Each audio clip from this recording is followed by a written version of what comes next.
मी आहे ना माझ्या एका मैत्रिणीला एक गिफ्ट दिलं होतं आणि जेव्हा मी तिच्यासाठी गिफ्ट घेऊन गेले ना, गिफ्ट उघडून पाहण्याआधीच तिची रिॲक्शन ही होती, कशाला आणलंयस, नको आहे मला. तिने माझ्यासमोर तर ते गिफ्ट उघडलंही नाही, पण नंतर मला कधीच तिच्याकडे ते गिफ्ट दिसलं नाही, म्हणजे तिने ते गिफ्ट वापरलं नाही. मला तिला परत कधीच गिफ्ट द्यायची इच्छा झाली नाही. पण माझी दुसरी एक मैत्रीण आहे, मी तिच्यासाठी अगदी छोटंसं गिफ्ट घेऊन गेले. ते गिफ्ट पाहून ती एवढी खुश झाली आणि लगेच तिने माझ्यासमोर ते ओपनही केलं, ॲप्रिशिएट केलं, लगेच ते घालूनही मला दाखवलं. आता मला असं वाटलं की मी नेक्स्ट टाईम हिच्यासाठी खूप सुंदर असं गिफ्ट घेईन आणि त्याच्यानंतर मी तिच्यासाठी त्याच्याही पेक्षा मोठं गिफ्ट घेऊन गेले, कारण मला माहिती होतं की माझ्या गिफ्टची व्हॅल्यू तिला आहे. हे फक्त गिफ्टच्या बाबतीत होत नाही, हे आपल्या बाबतीत प्रत्येक दिवशी होत असतं.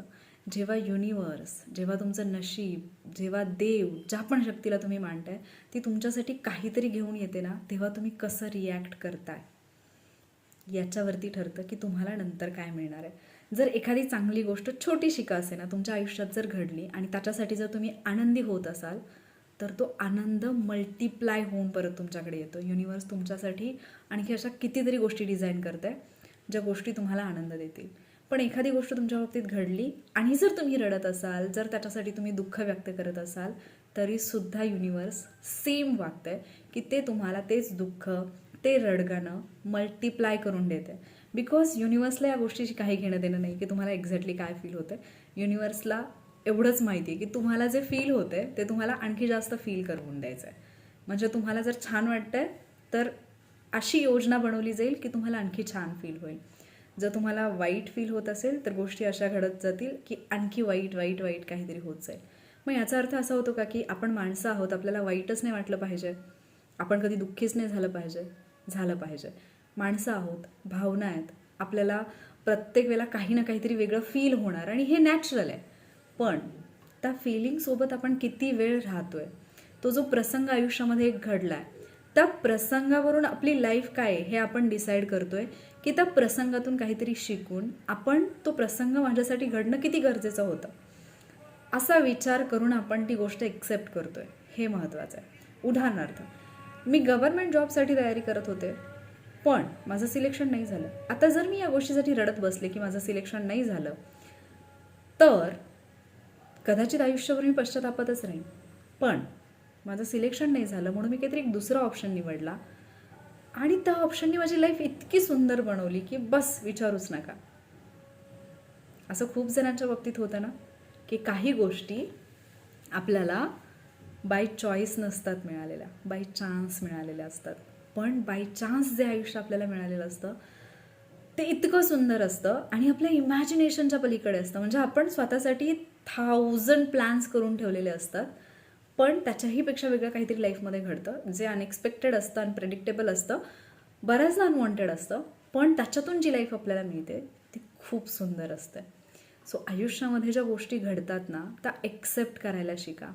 त्या गोष्टींमध्ये काहीतरी आपल्यासाठी चांगलं दडलेलं आहे हे शोधायला शिका. आणि जेव्हा हे शोधायला लागाल ना, आणखी चांगल्या चांगल्या गोष्टी तुमच्या बाबतीत घडत जातील. आणि आणखी एक गोष्ट, एक खूप सुंदर व्हिडिओ मी तुमच्यासाठी घेऊन येईन, कारण या पॉईंटवरती मला खूप सगळ्या गोष्टी बोलायच्यात. बरेच लोक आहेत जे मला कमेंटमध्ये विचारतात की आमचं मॅनिफेस्टेशन तर कम्प्लीट होत नाही, तुम्ही खूप मॅनिफेस्टेशनबद्दल बोलताय, मग ही एक अंधश्रद्धा आहे का? नाही.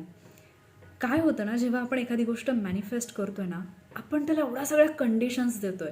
म्हणजे उदाहरणार्थ, मी माझ्यासाठी काहीतरी एक गोष्ट मॅनिफेस्ट करते, मला एक ठराविक गोष्ट पाहिजे आहे. चला आपण एक पैशाची अमाऊंट पकडून चालूयात की मला XYZ इतकी अमाऊंट हवी आहे. जर मला ती अमाऊंट हवी आहे तर मी मॅनिफेस्ट करताना ती अमाऊंट मॅनिफेस्ट करायला पाहिजे की ती अमाऊंट मॅनिफेस्ट तर मी करते, पण त्याच्यासोबत मी खूप सगळ्या कंडिशन्स टाकते की ही अमाऊंट इथूनच आली पाहिजे, अशाच पद्धतीने आली पाहिजे, याच दिवशी माझ्यापर्यंत आली पाहिजे. आणि जेव्हा या कंडिशन्स आपण टाकतोय ना, त्याच वेळेला आपण डाऊट्स क्रिएट करतोय. म्हणजे जर मी असं म्हणत असेन की मला XYZ एवढी अमाऊंट पुढच्या 1 महिन्यामध्ये मिळाली पाहिजे, तर हा डाऊट मीच क्रिएट करते की 1 महिन्यात कशी काय मिळेल, पॉसिबलच नाही आहे, माझ्याकडे आत्ता ते अर्निंगचे वेज नाही आहेत, आत्ता मी त्या पद्धतीचं काम करत नाही आहे, माझा आत्ता इन्कम तसा नाही आहे. आणि जेव्हा जेव्हा आपण डाऊट क्रिएट करतो तेव्हा तेव्हा आपलं मॅनिफेस्टेशन फेल होतं. ॲक्च्युली ते फेल नाही होत, आपण डाऊट क्रिएट करतो, म्हणजे आपण ती गोष्ट होऊ नये त्याच्या विपरीत व्हावी म्हणून मॅनिफेस्ट करतो, आणि हे जे निगेटिव्हवालं मॅनिफेस्टेशन असतं ना ते कम्प्लीट होतं. सो लक्षात ठेवा, तुमच्यासाठी जर एक छोटीशी गोष्ट काहीतरी युनिवर्सने पाठवलेली असेल त्याच्यासाठी थँकफुल राहा. माहिती, मी जस्ट अशी बसले होते आणि मी विचार करत होते की आज जर मी असा विचार केला की म्हणजे कुठल्या गोष्टीसाठी मी कंप्लेंट करू, की माझ्याकडे हे नाही आहे म्हणून मी रडू, किंवा माझ्याकडे हे नाही आहे या गोष्टीचं दुःख व्यक्त करू. जेव्हा मी बसले ना तेव्हा कळलं की अशी तर एकही गोष्ट नाही आहे जी आपल्याकडे नाही आहे. सगळं काही आहे, फक्त आपला दृष्टिकोनच तो नाही आहे की आपण त्या गोष्टीकडे तसं पाहू शकू. म्हणजे खूप लोक, मी आत्ता सध्या म्हणजे ज्या पद्धतीचे लोक मला भेटत आहेत किंवा ज्या पद्धतीचे लोक माझ्यासोबत प्रॉब्लेम शेअर करत आहेत, मोस्ट कॉमनली जो प्रॉब्लेम माझ्यासोबत शेअर केला जातो आहे तो रिलेशनशिपमधला प्रॉब्लेम आहे. पण तुम्हाला माहिती आहे का की तुमच्याकडे एक पार्टनर आहे, हीच केवढी मोठी गोष्ट आहे. आणि कित्येक प्रॉब्लेम्स आहेत ना ते केवळ कम्युनिकेशन नाही आहे, आपण बोलतच नाही आहोत.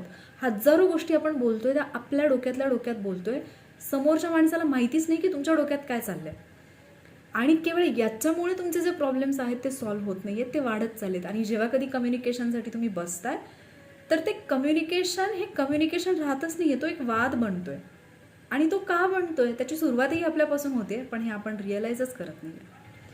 माझ्या एका फ्रेंडचा एक्सपिरियन्स मागच्या 15 दिवसांमध्ये आणि मागच्या 2 दिवसांमध्ये जो मी घेतला आहे ना, तो मला इतका तुमच्यासोबत शेअर करायचा आहे. खरं तर तो 15 दिवसांपूर्वी शेअर करायचा होता, पण ती गोष्ट इतकी पर्सनल होती की मला थोडंसं असं वाटलं की तिची एवढी पर्सनल गोष्ट मी तुमच्यासोबत शेअर करू की नको करू, म्हणून मी तो व्हिडिओने अपलोड केला. पण जेव्हा ती मला आत्ता मागच्या 2 दिवसांपूर्वी भेटली आणि त्याच्यानंतर जे तिने मला सांगितलं ना, त्यानंतर मला असं वाटायला लागलं की मी ही गोष्ट तुमच्यासोबत शेअर करायला पाहिजे. कारण जो प्रॉब्लेम ती फेस करत होती ना, तुमच्यापैकी खूप लोक असतील जे सेम प्रॉब्लेम फेस करत असतील रिलेशनशिपमध्ये, आणि जे सोल्युशन तिने तिच्या लाईफमध्ये अप्लाय केलं ज्याच्यामुळे ती इतकी सॅटिस्फाईड आणि खुश होती की म्हणजे बस त्याच्यानंतर मला असं वाटलं की नाही यार, ही गोष्ट तुमच्यापर्यंत आणायलाच पाहिजे.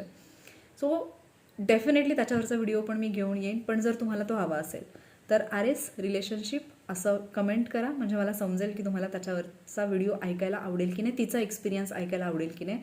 बट डेफिनेटली आपल्या आजूबाजूला खूप माणसं अशी असतात जे त्यांची एक लढाई लढत असतात, जे त्यांच्या आयुष्यामध्ये असे काही अनुभव घेत असतात.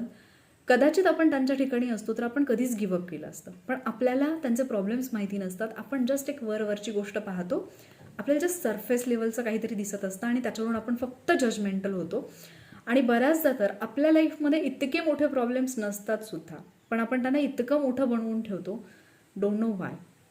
सो जर तुम्हाला तो एक्सपिरियन्स ऐकायचा असेल तर ऑब्व्हियसली कमेंट करा. आज जे काही मी बोलले ते डेफिनेटली तुम्हाला कुठे ना कुठेतरी हिट झालं असेल. खरं तर मी हा शॉर्ट व्हिडिओ बनवणार होते, बट 8 मिनिट्स झाले, कारण एकदा बोलायला लागले की खूप गोष्टी सुचत जातात. त्याच्याबद्दल सॉरी. शॉर्ट बनवायचा होता म्हणूनच हा असा व्हर्टिकल बनवलेला होता. बट स्टील जे काही शेअर केलं त्याच्यातून तुम्हाला खूप काहीतरी छान असं शिकायला मिळालं असेल, आशा तरी आहे. जर व्हिडिओ आवडला असेल तर लाईक आणि शेअर नक्की करा. तुमचं मत कमेंटमध्ये सांगायला अजिबात विसरू नका, कारण जेव्हा तुम्ही माझ्यासोबत काहीतरी शेअर करताय तेव्हाच मला समजते की मी जे व्हिडिओज बनवते किंवा एकूणच लाईफ काय असते आणि माणसं कशा पद्धतीने स्वतःची युद्ध लढत असतात. ते स्वतःमध्येच एक वॉरियर असतात आणि बऱ्याचदा तुमची ही वॉरियर ही ओळख कोणालाच कळत नाही. सो ती ओळख जी आहे ती डेफिनेटली कळेल, म्हणून कमेंट करायला विसरू नका. आवडलं असेल तर लाईक आणि शेअर नक्की करा. आणि असेच लाईफ एक्सपिरियन्सेस जे तुमचं आयुष्य बदलवतील, जे तुम्हाला हील करायला मदत करतील, जे तुम्हाला ग्रो करायला मदत करतील, हे मी घेऊन येत असते वॉरियर ऑफिसर 2.0 या यूट्यूब चॅनलवरती. त्यामुळे जर तुम्ही सबस्क्राईब केलं नसेल तर लवकर सबस्क्राईब करा. लवकरच भेटूयात आपण पुढच्या व्हिडिओमध्ये. थँक्यू.